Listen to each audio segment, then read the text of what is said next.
get this thing kicked off here. So, Patrick, it's good to see you here this afternoon. Yeah, good to be here, Eric. Thank you. Yeah, you were just mentioning that book. I was just noticing that we have got some copies in now that we're going to be sharing with people even on this webinar. So if you folks want to stick around, we're going to show you how to get an electronic copy of this book towards the end of the webinar. So just hang in there. There you go.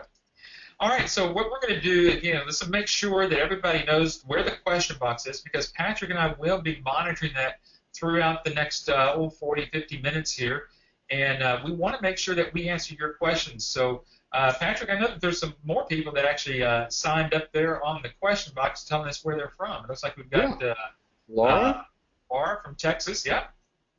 Monica, Daniel, yep. Barbara's from Raleigh. Raleigh, North Carolina, so it's good to have everybody. Yeah, Daniel's from Pennsylvania. Yep. There's Tim. Tim's from Tennessee. I think he was on here last week. Deborah from Denver. And there's a Carlton. Yeah, Carlton from Denver. Yep. All right, so Patrick, I know that a lot of people, at least recently, have asked some very specific questions.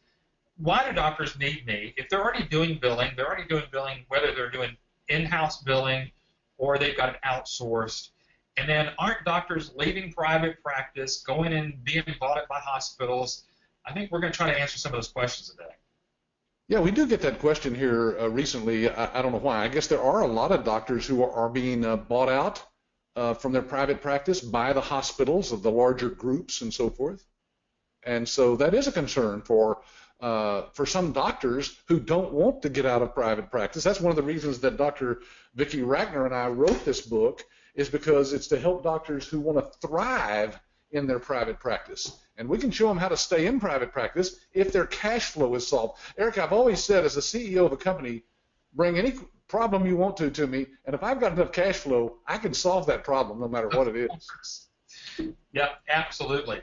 And one of the things that we're going to start off here is obviously talking about doctors, being bought out by large hospital systems.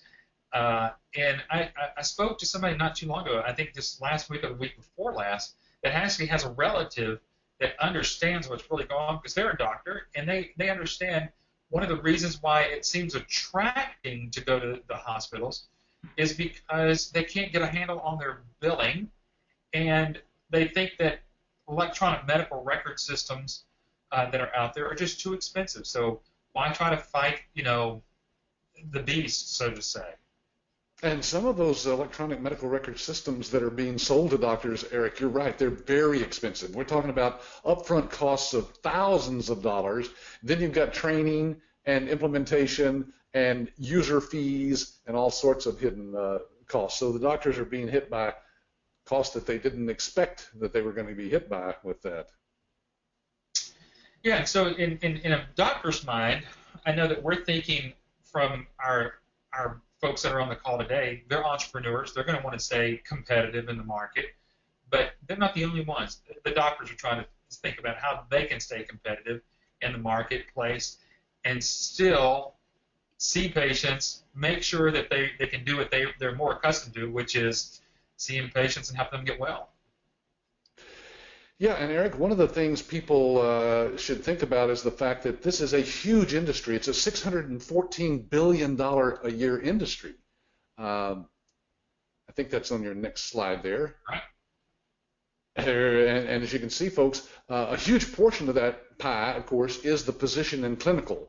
20% of that is the billing that needs to be done for, well, just regular doctors, right. Not outside the hospitals, for example. So it's just a huge, and I tell people, Eric, if you want to get into something that has some money in it, well, healthcare is like 1/6 of the entire economy in the United States, so it's big. Well, it is big. I mean, if we just look at this entire pie chart right here, we can see how big it really is. But I know a lot of people do ask still, Patrick, about dental billing, and there's that little small piece. Even though it's in healthcare, it's only 4% of all the money that's really going through everything. Yeah, and that's not that the dentists couldn't use some help too in the billing, but they don't see near as many patients, and not many people have dental insurance, so it's not as big a market as people think. However, there is a market for it out there. I tell people, look, once you've signed up that big 20% pie slice, then you might want to think about going after the other 4% there that's dental. But originally, you want to go after the medical. That's where the money is. Of course. Some of the things we're just going to quickly talk about here, I'll just kind of go through this, but I think you and I are well beyond the baby boomer age. We're retiring daily. 10,000 people are going into the Medicare pool. And, the Medicare pool, yeah. Well, and of course, that's that many more patients that the doctor is going to have to deal with. Those doctors who are remaining in private practice, they're going to see twice as many patients. So now they've got to figure out, how do I allocate the time for my staff to not only see more patients, but also to have to focus on the insurance billing.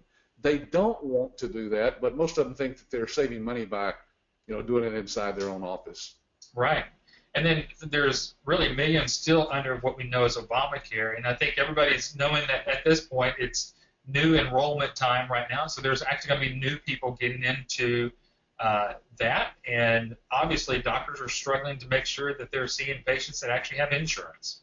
And then there's a shortage, soon to be, of over 60,000 doctors projected at the end of this year. So right. It just means that the ones that are still out there are struggling. They're really struggling, and they need help. And we can teach people how, with our week-long training workshop here in Dallas, how to go out and help those doctors. And some people are asking, so just where do you get all your information from? So that's what we want to be able to show you right now. And some of this information that we get is directly from the AMA. Patrick, you want to kind of talk about what's going on and what the AMA is warning doctors about? Yeah, this warning has to do with the patient collections, patients who take advantage of the medical services under Obamacare and then fail to pay the premiums on Obamacare. Well, they might say, I'm covered, and the doctor assumes that they are because maybe they had some kind of little coverage code or something. But if that person doesn't actually make the premium payments, that gets canceled. And the doctor doesn't know that sometimes. So they've seen the patient, they've taken the time to see the patient, and yet they don't get paid on that patient. That hurts their cash flow too. Yeah. And then another source that we're utilizing, and we're going to kind of go through some of this right now. So this gentleman right here, Diamond Dave, who's the CEO of OmniMD, has an extremely here's a quote right here about doctors maybe leaving private practice. Yeah, let's see. He says some physicians are returning to private practice because their compensation from the hospitals became less attractive after the expiration of their initial contract. So what they don't realize is sometimes the hospitals will start them out at what seems to be a great salary base, and then that drops after the first year. And once doctors realize that, then they're thinking, oh, maybe I do want to stay in private practice, and by that time it's too late. They've lost their patient base because the hospital owns those patients at that point. Right. So they lose everything, and then they have to start all over again. So, folks, let me remind you that if you have any particular questions about what we're talking about so far, again, please feel free to ask us any questions. Until then, we're going to keep going on here. And Patrick, you talk about a very recent article that came out. This one's pretty important for people to grab a hold of. This is from Physicians Practice. You can see the website down there right at the very bottom. But, Patrick, I'm going to kind of let you kind of go through this. And again, if anybody has any questions about whether doctors need to stay in private practice or leave that, feel free to ask those questions. Yeah, so quoting from that study there, it says, physicians who responded to our survey are still positive about practice ownership. The most telling finding is that it's not just current practice owners who are optimistic. Employed physicians see the upside to private practice careers too. So even the ones that are employed right now by the groups or hospitals, they recognize that private practice is where they'd like to be. Right. We can show them how to be in private practice and be profitable. That's the hard part about being a doctor nowadays is think about the overhead costs, Eric. Yeah. All kinds of costs to run a doctor's office, and so we can help solve that. And as those little bars are showing there, you've got the physician owners who own private practices, and then you've got employed physicians, and they're answering this question: does private practice still offer an attractive career path? And the answer is definitely yes. Yep, 49% more doctors are saying yes, I'd rather see it. And it says here for many of the employed doctors, now these are doctors that have sold out or they're working for hospitals. They're not just positive about private practice ownership, but about 20% of them said that they are considering owning their own practice in the future. So I hope this helps answer the question, are there doctors fleeing private practice, getting into bought out by hospitals, and this employed by hospitals? Hopefully this will let you know that this is a recent article, October 20th, 2016. It just came out. You can go to this website and read the entire article there. You'll find out that it's not just as a mass exodus as we might think it is. No, there's many doctors out there. In fact, there's over 1 million medical providers in the United States, and a huge number of those, of course, in private practice. So our licensees are going out and doing what we teach them in the week of training here in Dallas, knowing how to connect with those doctors through strategic partnerships in your area. You'll be able to make contact with those doctors, give them a copy of our book, share with them how they can stay in private practice, and they'll love you for it, believe me.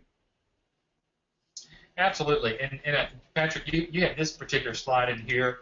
I'm sure just wanted to share just a brief look at what the iClaim platform would look like. Yeah, we didn't say a whole lot about this on this webinar because, folks, we do webinars like this once a week, so we've covered a lot of material in past webinars. But for those of you who are on here for the first time, this is a screenshot just showing you how user-friendly, how clean, how simple, how modern-looking our system is, and yet it's a cloud-based system. Now, this is hard for people to wrap their heads around, Eric, because unless you've worked on a cloud-based system, you don't realize that all you do is go on a browser, just like everybody's using a browser right now to watch this webinar, and you just start the browser, go to the site where we tell you to. We give you some credentials, of course, to log in, and once you're logged in, boom, you're actually using the cloud-based medical billing system that you see right here called iClaim. It's the leading edge technology that's out there, folks. And talking about, now whether or not doctors would use even an outsourced medical billing company, this one, again from from physician's practice, says basically that the doctors are still looking for that. Now, I know that this one's been here for just about a little over a year, or going on a year. Folks, we're still seeing the recurrence or in the need for doctors to outsource their medical billing. Yeah, there are a lot of doctors who do their own billing in-house, using their own staff, using their own computer software and so forth. And folks, they don't realize the huge cost. We're going to show you a chart here in a moment that will compare what it takes for them to do it in-house versus outsourcing to you. But this article is basically saying what we tell people, and that is this is a real business. It's a real need in the marketplace. And in fact, it says the greater the economic pressure on a practice, the more viable the outsourcing becomes. Now, Eric, you would think that I wrote that, right? Because we're in the business of teaching people how to provide services to doctors and take the pressure off the doctor. And this is saying exactly what's happening out there is the doctors are under greater pressure, and so they're even looking to outsource even more. Right.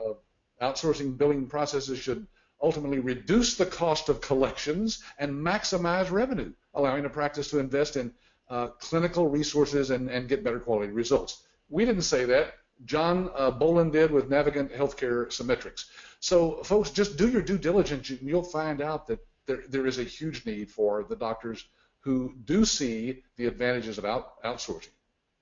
And with that, we showed you the iClaim billing platform just a moment ago, and this is one that's from Black Book Rankings. Some of you have already seen this already, but it does still say 89% of physician practices agree that their billing and collection systems need upgrading.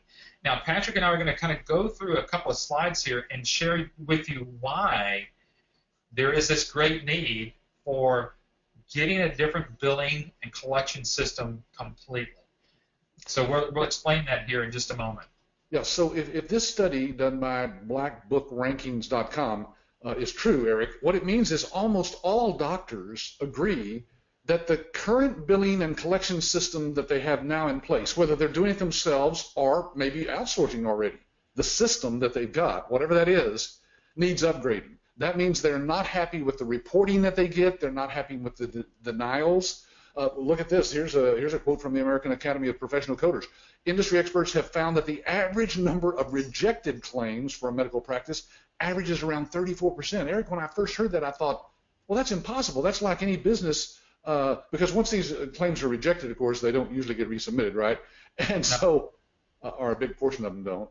And that means there's money just left on the table that the doctors, they saw the patients, they spent the time, them and their staff, and yet they get the claim denied, and most of the staff members don't know how to get those denials accepted. They don't know how to correct those and send them back in, and so a bunch of them are being rejected. And that's what Patrick just said. And that quote didn't come from us either. 50% of denied claims are never resubmitted. That's from the American Academy of Professional Coders. And so, folks, if you think about it, if you have 34% of claims that get rejected the first time, and really who knows why, then only 50% of those are actually resubmitted. So you think of that month after month after month, how much money the doctors are actually losing.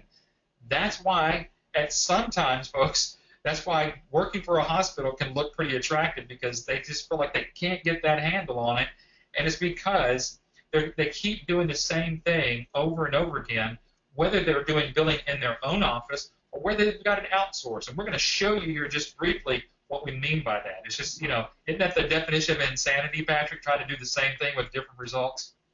Just doing the same thing over and over again. Yeah. And look, folks, we're talking about, to translate this into dollars, there are doctors out there that our licensees run across that literally have $100,000 up to $500,000 in rejected, denied claims that they will never get paid. What they do, Eric, I'll tell you what most of them do. The doctors at the end of the year, when tax time comes around, they just write it off. Right. But believe me, they would much rather have that $500,000 or $100,000 in their bank account. Yeah, and so, folks, utilizing a system as what we have, and that's what we're going to start sharing with you here, is that the system that we have will keep track of every single claim, and I'll preface this, it's going to be in real time, and we're going to explain to you why it is the only system that will actually do this in real time. Yeah, and it is because, and partly, because it is cloud-based. Now, folks, that means that there's nothing that resides on your computer. There's no software at all. Nothing. Not even a little bitty piece of software that's installed on your computer. It is all in the cloud on our servers. And we have servers in different parts of the country and different electrical grids and redundancy and backups and all kinds of stuff going on there, because we have to be HIPAA compliant. But the point is that it's because it's cloud-based. If you're using a server-based software, or if the doctor is, believe me, that's why the rejection rate sometimes is as high as 34%. Well, again, I know that there's another article that I know that we've used before too, from Vern Cherwatkenko. Good try. Vern Cherwatkenko. Yeah, there you go. Anyway, he's a best-selling author and a family physician that was actually featured on U.S. News and World Report magazine. And look at this, Eric. He says that he has to pay about $20. He's talking about in all the overhead costs, the computer system, the ongoing support, and things that behind the scene. He figures it costs him about $20 a claim to maintain his own system in his own office. Now, our licensees could do that for, $6 or $7 a claim. So we can cut that cost way down. But sometimes doctors don't know that. They have to be educated. So that's why we came out with the book. Absolutely. Brian's asking a question about, is there a fee for the software? And, I think this is a great time for us just to really briefly talk about that. Let's talk about the funding, the investment for American Business Systems, and then just the regular general monthly ongoing operational cost. Yeah, just like any business, folks, there's going to be operational costs ongoing. But what we like to emphasize is that our licensing fee is a one-time, lifetime licensing fee. So the $24,990 that you invest in this business opportunity gets you the live training workshop, the lifetime of support, access to our online portal for our licensees, and all sorts of other materials that are given to you that we've spent hundreds of thousands of dollars developing. But once you've paid that one fee, you never pay another fee of any kind to ABS. That's the end. We're not going to nickel and dime you on the back end. Now, as you sign up doctors, of course, the doctors have subscription fees that they pay for accessing the system, allowing you to access it and for them to be able to access it as well. So all of that is covered in our virtual brochure, Eric. We mentioned earlier that people could go on the site and fill in the little form there to get into our virtual brochure, and you'll get into the real details about that. But folks, it's minuscule. It's just what you think of as typical cost of goods in any business that you have. Has nothing to do with the profits that we'll be talking about here in just a minute that you can make. Yep, absolutely. And you'll see that a lot of that is already built in. So what you would do is when you are invoicing your doctor for the percentage that you're charging them, all those costs will be built in for them, for the doctors to pay you. And so, yes, so hopefully, Brian, that answered your question there. Before we kind of get started, still in the meat of everything, Patrick, here's another quote from the New England Journal of Medicine that says that, it's estimated that 24 cents out of every dollar are wasted on administrative and billing expenses. Patrick, if you put that into percentages, that means it's costing the doctor right around 24% to get their billing done? Yeah, to have their office, their front office, run the administrative part, which has to do with the insurance claims filing, the billing expenses, all of that is going to run about 24%. Now, folks, you can actually bill for a doctor and charge them anywhere from 5 to 8%. That's the nationwide average right now for any medical billing company doing billing for a doctor. You're charging a percentage of all the money that's collected for that doctor. And so you could do the same thing that the doctor's doing internally with his own staff at much less cost. And in fact, we came up with a comparison chart here that shows the in-house, you see that on the left there, and then the outsourced. So if a doctor was outsourcing to you, doing about 20 claims a day at about $100 a claim, and you were charging 6% of that, you would be charging that doctor, now this is annual, $31,200. So that's what you would make, that's your earnings for doing the billing for this doctor. If the doctor does it in-house, look at all the other hidden costs that are there that could add up to, well, at least twice as much, more than twice as much as to what the doctor would pay you to do the billing. So that's why it's a no-brainer once we show this to the doctor, and we're going to teach you how to show it to them where they go, wow, maybe I need to try this. Absolutely. Now, let's keep talking about that. Patrick mentioned earlier, just now, about you're going to charge the doctor 6%. So now that you know that you may charge a doctor 6%, now we're going to kind of go through what you're going to be able to make out of it. So let's just take this. Now, folks, you can go to our website. This is on our website under Income Potential. You see it right there in the middle. Go to the medical billing income calculator, and this is right on our website, and it's very easy for you to use. And you can use the lowest numbers that you want to. You can see here we've got one doctor that sees 20 patients a day, open 5 days a week. That's 20 days out of the month. Charging that doctor 6% of $100. You press submit, and you're going to get this information back on the screen for you. And you can see average, just with that number, you're going to be averaging about $2,600 a month. Bump that up for the doctor seeing 25 patients, and you're up over $3,100, right around there. So you can see just working one doctor what kind of potential income that you could have. So, $2,600 a month working. Patrick, what do you think? An hour and a half to do that kind of work? 20 claims a day. Yeah, that might take you a couple of hours. Yeah. Yeah, if that, and that's if you are taking a coffee break after each claim, I think. That's right. That calculator. So with that, you talk about part-time work. That's an hour and a half of your time a day. For $2,600 a month, that's another $31,000 a year for you. Just being able to do that. That's not pie in the sky type of money. That's the real nuts and bolts of everything. Yeah, and the amazing thing is that people don't realize that's for one doctor. So, folks, I just ask people this question: What do you need to earn? What would replace your current income at your current job? Is it $31,000 or is it twice that? Well, if it's twice that, that means you need two doctors. So, you know, Eric, people have in their minds, oh, I'm going to have a dozen or 2 or 3 dozen clients. Now, we have licensees that have literally over 100 doctors that they're doing billing for. But they've decided to grow that big. You don't have to. You can keep it as small as you want to. And if you do, then it wouldn't take but a handful to make a pretty good 6-figure income. Right. Absolutely. And so now what we'd like to do, we're at the bottom of the hour because we see some questions that are coming in, and we want to be able to answer those questions for you. But now we're kind of getting to the heart of why a doctor would need you. And if folks, if you just kind of listen in, this is what we were talking about here.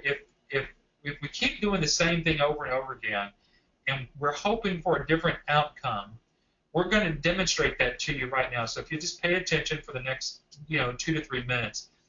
If the doctor's doing billing in-house or if they're outsourcing it, it's the same path as you're going to see here. You're going to find some doctors still doing their charting and all of their billing by utilizing a piece of paper called a super bill. You can see that right up there. Then it's going to be sent to a biller. Now that biller could be in-house or it could be outsourced. You can still see that it's still following the same path. Now, what happens with that claim? Do you think it goes directly to the insurance companies or does it go somewhere else?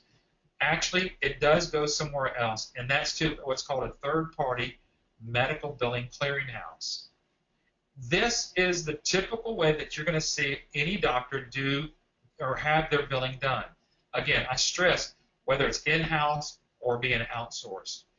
And Patrick, what I like to talk about here is that we can see the communication is between billing system and clearinghouse only. It's going back and forth like that. Then, if it gets to the clearinghouse, then at that point, then it finally gets to the insurance companies, as you can see here. So, folks, if the doctors keep doing this same thing over and over again, whether they're doing paper or electronic medical records or whatever else they're doing, it's the same process over and over and over again, and it's still not changing anything. So now we want to change the game. The reason why a doctor needs you, they need to know that you as a billing company can communicate directly with the insurance companies. Patrick, this is a great time for you to really stress the importance of now we've got a platform that, in a billing platform, that can communicate both ways back and forth to the insurance companies. You want to chat a little bit about that as well? Yeah, when you're in real time, what we think of as real time, meaning like right now, this is live as we're doing this, unless you're watching recording later. But as of today, it's live, and that's real time. So you're seeing all of our slides come up in real time. When we push the button here on this end, the slide comes up, you get to see it. The same thing is true if you have a cloud-based real-time billing system. All that information is sent directly to our clearinghouse, which we've illustrated here the best way we knew how to put that little building inside of our system. There's not really a building on the screen there. It's just inside. So we are the clearinghouse. There is no third party that we have to rely on to make sure that those claims get paid, sent to the insurance companies correctly. So that's why our rejection rate nationwide is less than 2%. Now compare that, folks, to what we said earlier. Most doctors are seeing 34% rejection rate. We can get that down to 2%. There's where the savings come in for the doctor. Yeah, and folks, to really grasp what you can do with the system, if you haven't yet chatted with your business coach that you're working with, they'd be happy to do a live demonstration and actually show you some of the things that no other billing systems can do. And it's simply because you have the clearinghouse. Patrick, I was talking to a gentleman this morning, and I know all of us, we're going to try to figure out how we're going to get our doctor. Why would a doctor want to use me? Is there a market out there? And when we're going out to market our business, we need to know what kind of advantage do we have? What is the value add that we can give to a doctor that they don't currently have? Patrick, there's nothing greater out there than what we're demonstrating right now. And if you haven't seen it, ask your rep that you're working with. They'll actually demonstrate that for you. Yeah, whoever sent you the email for this webinar, folks, just get back with them by email if you want to and just say, hey, I would like to see a personalized one-on-one demo of the system. And we'll show it to you step by step, answer all your questions. you'll get a great feel for how this software is leading edge. The biggest thing we hear people say, Eric, as they're watching this demo is, wow. Yeah, absolutely. And you've been on some of the live demos when we're doing them directly for the doctors. So that is no joke, folks. That is really what we hear from the doctors. Now, as we get into, Patrick, I know that we're going to talk about some of the services and the explanation of why iClaim is really a superior platform than others. So obviously, you mentioned that it's cloud-based. The only other one would be a server-based. That's right. Software that actually comes on a CD or a DVD that's installed into the computer on your hard drive inside there. That's the difference, folks. You don't have to worry about this. You could literally have your computer stolen and go buy a brand new computer and log into our system and begin just continue your business just like you were, because there's nothing that resides on your computer, which is a good thing because you don't want any patient information on your computer anyway. Claims are paid faster. It's real-time analytics that the doctor's getting. Yes, you can give the doctor access to get inside the system and see the real-time status of his claims. They love that part. And, of course, that means lower claims rejection, which means more money in the doctor's pocket. Yeah, so there is just no doubt that this one's hands-on and hands-down. And Patrick, I think that's somewhat addressed in the new book that you have, that they have to have software that is actually going to help the doctor get paid. Yeah, that's right. In fact, this book is so good, I'm going to offer a copy of this to everybody at the end of the webinar here. So just hang on here, folks, and you'll see that you can get your own copy, digital copy of this book. We do have some questions that we probably ought to address, Eric, as we go along here, just to kind of keep up with them. Let's see. I'm going to address Ron's here. He says, is 6% standard? What's the lowest and also the most common? I'd say the most common is probably closer to 7 to 8%. That's probably what we suggest in most of our licensees, but it depends a lot on the doctor. Now, part of what we go through in our training is showing you how to determine what you would charge the doctor. And with our support department, you can pass your proposal by us and let us see if you've left money on the table or if you're overcharging. We'll give you a feel for what we think might be there. But, Eric, I don't think I've ever seen anything less than 5% of you. No, yeah, nothing below 5%, unless it's just a really, really big practice and there's 25 or 30 doctors that are in there. Sure. Yeah, so, I mean, the bigger the practice, the more you want to be competitive on the price. So, yeah. Sure. Yeah. Carlton asked a question on average about the ongoing fees, the cost. Carlton, you said how much are the ongoing costs? You got to understand, Carlton, that doctors are already paying a subscription. And not only are they paying a subscription, they're actually paying clearinghouse fees, and there are some other fees that they have just to make sure that they have a billing platform. Those fees for current doctors, and the reason we know this is because our licensees are taught to do what's called a practice analysis. And a practice analysis will give us that information. On average, that's running a doctor could be anywhere from $400 to $600 a month. On average, ours runs less than $250 a month, and that is an incredible savings for the doctor just by actually having our iClaim platform. Yeah, some doctors, Eric, pay upgrade fees to their software that come out on a regular basis that are thousands of dollars a year. Yeah, right. I actually saw one that there was a monthly charge for $3,000 a month just for service. I've seen one of those practice analyses that says that the doctors were paying $3,000 a month just for software. Unbelievable. Yeah. And then sometimes user fees. Somebody's asking the question, how many people can be on the system at any one time? Brian, it's unlimited. Yeah, you can have as many people on there as you want to. You're the administrator of each account that's set up for each doctor's office, so you can give access to as many people inside the doctor's office that you want, because they might want to use our real-time scheduler that's built into the system. You can give access to the doctor, like I said, to see reports and things like that, but you can also restrict what they get to see or not see in the system. So it's very user-specific. Yeah. And then if the doctors are needing an EMR system, we've seen EMR systems, Patrick, where they're paying in the thousands monthly just for an EMR system. But our EMRX system can be put into your entire proposal that it would be paid out through a monthly fee, a monthly subscription there. And again, you're talking about such much lower cost than what you'll ever see in the market. But the great thing about our EMRX, it is easily customizable for the doctors, making it very easy for them to get through a patient visit. Yeah. 100% integrated, of course, with the iClaim system. See, the iClaim system is the billing system that you're using on the back end to actually process the claims. But it's tied in with the EMRX system that the doctor's using, usually on their iPad, as they see the patients. And everything they put on that iPad and touch goes into the billing system. So they're doing a lot of the work for you.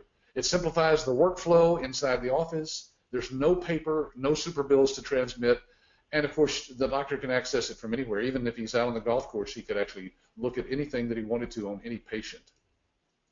And, Brian, you got a great question. Speaking of EMR, or electronic medical records, you type in here, medical records are confidential. So how does that affect us since the records have to come to us in our computer platform for billing? Remember that you're logging into a secured website. So again, nothing, as Patrick said, nothing's residing on your computer. It's in the cloud, and so it is what's called HIPAA compliant. It has to be with all the patient data that goes back and forth. Right. Our system is looked at by the government, HIPAA, the rules and regulations that are set for patient privacy, and they can assure you that we are HIPAA compliant, or we could not be in business for many, many years like we have been, and processing claims for thousands of doctors every day all over the United States. But as far as the information getting to you, we're about to get to one of those slides that's going to talk to you about our iDocs Now platform, which is also HIPAA compliant. And once you see that, you'll understand a little bit more about how you can get that data sent to you by the doctor and still be HIPAA compliant. Now, Patrick, there are still some patients that don't have insurance, and they still need a way to pay the doctor, and ChoicePay is one of those services, one of those ancillary services that a lot of doctors just don't know about, and our licensees can have that right at their fingertips for the doctors. It actually helps improve their cash flow, and it helps reduce that what a lot of people think of, patient debt. Yes, and of course it increases the patient satisfaction, which is always good, and you never send the patients to a collections agency. If you do this right up front with the patient, there'll never be a need for that, and doctors hate to do that anyway, of course. So it is a patient payment portal that's built in to the EMRX iClaim system that allows the patients to go online and just make their own payments. Yeah, absolutely. So it's a great service for them to be able to do. As you can see here, they can log right into it. We've kind of got screenshots of what they look like on the computers, and that's what we're trying to do here, is kind of give you a good feel of what that looks like there. And then Quick Collect. I mean, again, Patrick, no doctor wants to send a patient to collections. No, but the fact is that nationwide, doctors only get about 50% of the money that they ever bill to patients. So out of every $100, they only collect 50. Where's that other 50? Well, again, the doctor can write that off on their taxes, but they would rather have the money. So we have a system called Quick Collect, and it's not a collection agency, folks, but it performs the same function of collecting money from overdue payments from patients, and in a very gentle way that doesn't make them get mad at the doctor. So the doctor can collect up to 98% of the money that he's billed to patients rather than 50%. Again, we're solving another cash flow problem for that doctor. Yeah, and this is all web-based. It's got all detailed reporting. Again, we're going to take a quick little snapshot, and you can see really what it does whenever we've got Quick Collect going through this, what the results are. Collection agencies just don't have the same type of returns as we do. And Patrick, I know a lot of people ask, am I going to have to do collections for the doctor? No, you just run them through the system like this. This actually takes care of it for the doctor. It's a totally digital, automated system, folks. There's no phone calls that you're making to little old ladies asking for $20 this month or anything like that. It is an automated system, but it does collect a lot of money for doctors that they would never see otherwise. And then we get the question about, do I have to be a certified coder? And I know that we've done webinars on this before, Patrick, but you don't need a background in coding. You don't need a background in medical billing. And the reason is because we've got professional coders for you to use. That's right. Our certified medical coders can actually assist you in providing the right codes for the doctor. Now, the doctor is the one that actually gives you the codes that you're supposed to put in to get the billing done. But if the doctor's not sure about a code, that's where these services step in to back you up without you having to learn all those codes that are out there. Eric, we've had people say, well, do I have to go through some kind of coding class at college or something like that? You could if you wanted to maybe get a job in a doctor's office being a medical coder, but folks, you're starting your own business, and all you need is from time to time the right codes that will maximize the revenue for the doctor, and we can provide that for you. Patrick, before we go on, I'm going to ask this question from Ron, and I'll ask it to you, and I'll let you answer it. And Ron's asking, in addition to doctors, what other types of clients can we service? Doctors, dentists, et cetera, et cetera. Well, I don't know what the et cetera means, but we talked about dental earlier, and Ron said he came in late. So, Ron, watch the recording, and you'll find out all about that dental stuff. Every type of specialty that's out there, Ron, there are dozens of medical specialties. Just Google medical specialties. Everything that comes up is probably some doctor that you can bill for in your area. But, Ron, to be clear, the iClaim platform does not do dental billing. If you do have someone that does need to do some dental billing, we do have a completely different platform for that. But as Patrick was mentioning, there's such a bigger market with providers, medical providers, compared to the dental industry. So you're going to want to stick with surgeons and cardiologists, urologists, podiatrists, pediatrics. Those specialties there is where you're going to kind of want to fit in.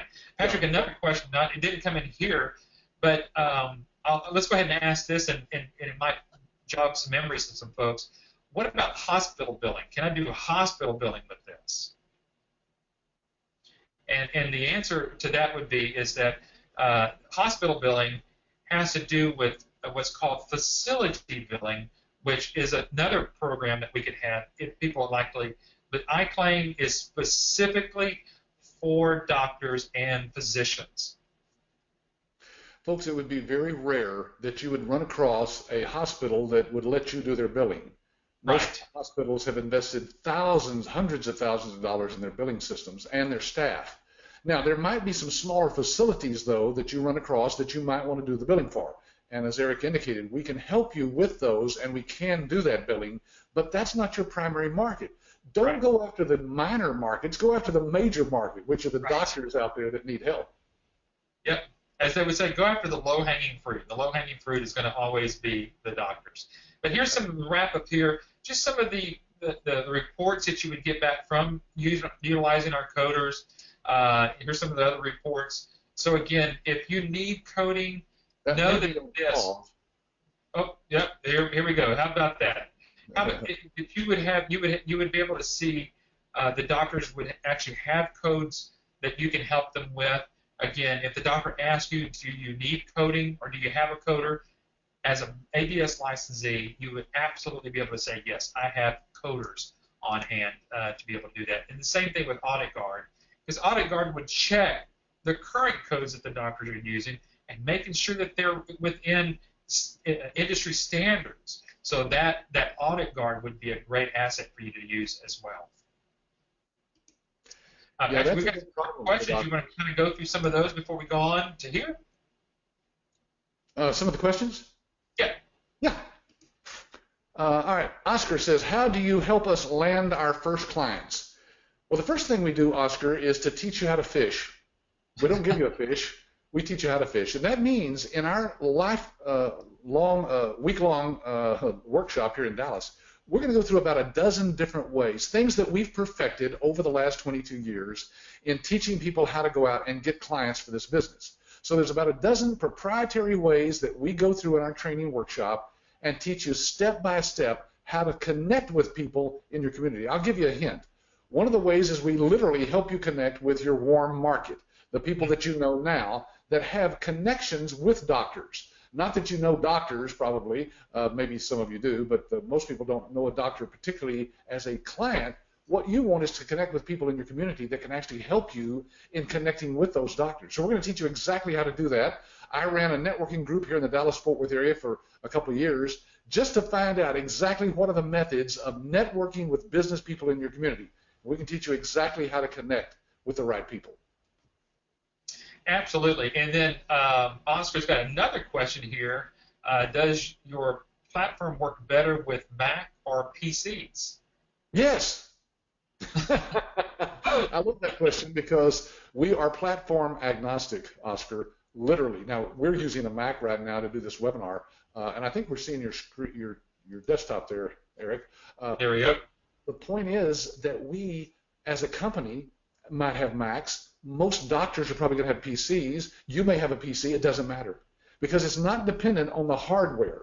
Literally, we can say any computer that you now have can be used with our system because we're assuming that you have a browser and you can browse the internet. And if you do, you can connect to our system. All right, let's keep going with some of these questions here, and then we've got a little bit of time. This is great that we actually have a little bit of time to ask some of these questions. And Daniel is asking a question about Quick Collect, and does it work in different languages? No, it's in English. I guess that's the answer, isn't it? I would think so. I didn't know if it did Spanish or not. So that's a great question. I don't think I've ever been asked that question. I'm sure Google can translate anything. Oh, I'm sure. We'll be able to share this presentation for additional review. Cooney? I'm reading that wrong. Anyway, yes, in fact, I'm going to try to do that right now. If you go to your control panel in GoToWebinar that's on your screen somewhere, you may have to look for it in some of the little tray there at the bottom of your screen, but when you get there, you'll be able to see that there is a handouts section, and I just uploaded these slides that you're seeing right now as a PDF. You can download that right now, any of you who need to run, because we are getting close to the hour here. Yep, absolutely. Let's take Ron's question here, the second one, which is, do we have territories assigned, or is it all open? Is it open for all? Ron, we decided many years ago, since we're not a franchise, we don't have territorial restrictions. You don't want that, believe me, because we've got licensees who have doctors literally all over the country. You might sign up a doctor here. Let's say it's a cardiologist, and that doctor knows another cardiologist in New York or California or Hawaii or Alaska. It doesn't matter. Anywhere in the continental United States, well, the United States, I should say, all 50 states, you can do business there. Absolutely. And then Barbara's asking a question, is the workshop included with the licensing fee? Yes, Barbara, that $24,990 includes that 1 week of training here in Dallas for one person. If you have an additional person that you want to attend with you, it's an additional $1,000, but that's only if the seats are available because we only have 20 seats in the classroom, and usually all of those are taken up, so you have to do your paperwork as quickly as you can if you plan to bring another person with you. And be sure and check with your ABS business coach. They can tell you whether there are seats available.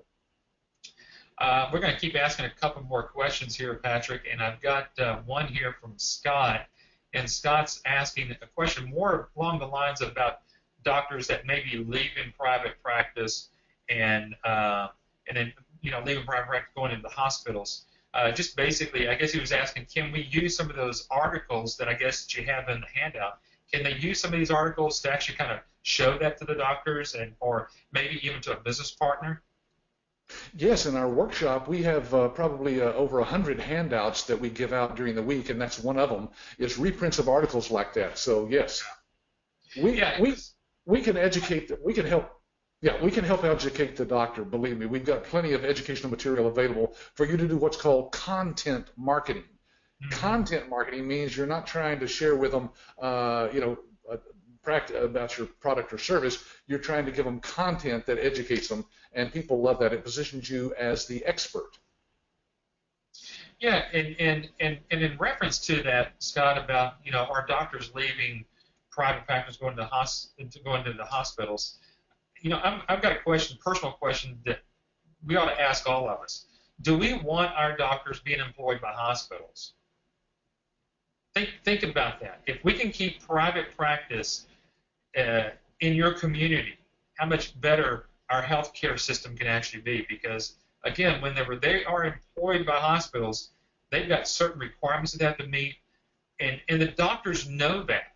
The doctors know that. What they don't know is, can they stay solvent as a private practice and still, do the care that they want to for their patients. And Patrick, I know that both you and I have talked about this times. Yeah, the answer is absolutely yes, because we have licensees who've told us that they've signed up doctors who are about to go out of practice and sell their practice and go to work for somebody else, when the licensee showed up and turned their whole situation around and increased their revenue by $10,000, $15,000 a month. That can make a difference in whether or not a doctor stays in private practice. And listen, nobody is more passionate than my co-author here of the book, Dr. Vicki Ratner. Dr. Ratner is a retired general surgeon in practice for many, many years, saw thousands of patients, and she, in her own practice, learned the advantage of outsourcing. Believe me, she has a story to tell that you'll be able to hear if you come to our workshop about that. Absolutely. Well, Patrick, we're finally coming up to the top of the hour. Chuck just put a note there. He says, it's about 5 p.m. Can we get a link to the soft copy of the book? You want to tell them how they get a copy of the book today? Yes. Eric, if you will continue working there, I'm going to try to drop that in the handout. I'm just going to do that today, I think. Okay, perfect. Well, Patrick is dropping that book into your handout there. Let me share with you. Look, folks, we know that you're talking to Patrick and me over a webinar. You talk to us over telephone calls about all the business in general. But, folks, we want to make sure that you're comfortable about your investment. So that's why Patrick has this 100% money-back guarantee, that we want you to come through the week of training, to meet us, to know that we're real people just like you. We have families that we want to be kept fed as well as you do. But we want you to continue to keep making that decision right through the training workshop. So he has offered you, if at the end of the training workshop, for any reason you do not feel like this business is right for you, simply tell any of our staff members, and they will arrange for you to receive a full refund of your license fee. No other business opportunity does that. No other business franchise does that. Once they've got your money, and whether you like it or not, whether you go to their training or not, you're in with them. But we want to give you that opportunity to let you know that we want you to come to the workshop. So we're trying to make it as risk-free as possible for you. We're taking on the risk knowing that you could ask for your money back. So obviously we want you to be satisfied 100% before you leave that training, and know that the next day that you will go out, that you're actually out there marketing to the doctors. Patrick, thanks for putting that up there. I see that it is up there. So, folks, if you'll look in the handouts, you've got 2 handouts, one for this particular webinar, and then the book that Patrick just wrote with Dr. Vicki Ratner. He's got that in there for you as well. Yeah. Hey, Eric, by the way, we couldn't stay in business long if we offered a money-back guarantee and everybody asked for that, right? So that tells you that we have a pretty good faith in what we're doing here. And as you can see from the picture there, our classrooms hold about 20 people. They're very personal. They're set up as a conference-style room there so that we can all get to know one another. Questions are asked. You can hear everything perfectly because we use a microphone even though it's a small room, because we want you to be able to grasp everything and ask all the questions you want and get all the information that you possibly can during that week. Believe me, the days go by very fast, don't they, Eric? Oh, they do go by very fast, very fast. And by the end of that week, again, folks, you will be certified as a medical revenue manager. And you can look mervarighthere.org. Check us out there. You can check them out there, and then see that you are being certified there by Medical Revenue Management Association of America. So. Yeah, people ask us all the time if they should be, certified some way, or if they need certification. Well, folks, we're the ones that certify. Just like there are other organizations that can certify you as a medical biller We're not certifying you, of course, as a medical coder because you don't need to know the codes. Our system has all the codes built into it. But the point is that you are given a certification with CMRM after your name on any letterhead or business card. You position yourself as a certified, someone who knows what they're doing and can handle the medical revenue in a doctor's office.